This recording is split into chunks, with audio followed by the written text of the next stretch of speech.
Welcome back, ladies and gentlemen. Today we're going to talk about simplifying an expression with multiple operations and exponents. So let's get right to it.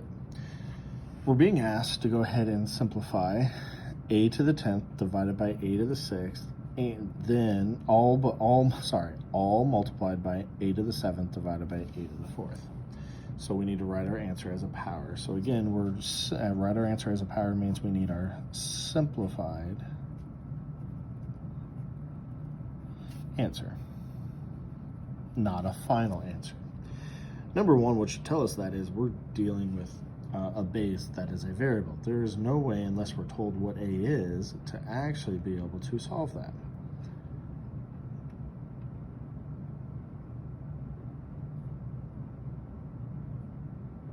All right. My brain just hit a stutter. Forgive me for that. So what I'm looking at here is two different problems to be able to combine into one. When I multiply, that means I'm actually multiplying across. So I'm multiplying and I'm dividing. I'm basically multiplying two fractions. So if I wanted to simplify that, that's a to the 10th over a to the 6th times a to the 7th for a to the 4th. Just following our rules, I'm multiplying straight across. That means I'm going to get a to the 10th times a to the 7th and a to the 6th times a to the 4th.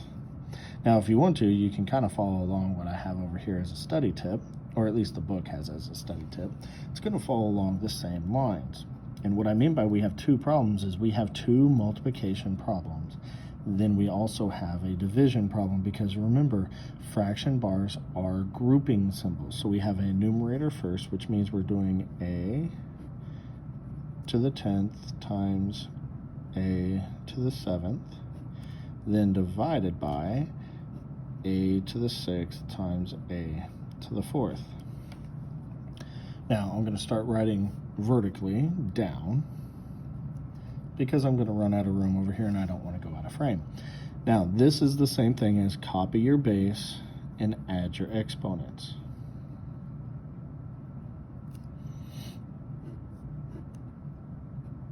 And then this is the same as copy your base and add your exponents. So here we're going to get a to the 17th divided by a to the 10th. Now here we can drop the parentheses if we wanted to.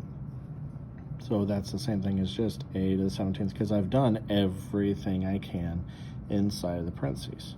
There's nothing more to do, so I can just drop them, keeping any operations in between. So now this is going to be the same thing as a to the 17th over a to the 10th. And that's going to be the same thing as copying our base and subtracting our exponents. And when we get to the end, I said a equals a to the 7th. This would be our simplified answer. And as it says, write our answer in it as a power, and that's what it means. It has to have an exponent. Now go ahead and pause the video and copy what is on your screen into your notebook. Now that you're back, anytime you have to rewatch the video for clarity or to remember something, you need to write what you picked up into your notes. Use arrows, circles, shades, pictures, whatever else you need to, but add it to your notes to make them yours. Last, ladies and gentlemen, you are in school. When we are learning, it's about understanding the process, not about finding an answer. We'll see you tomorrow.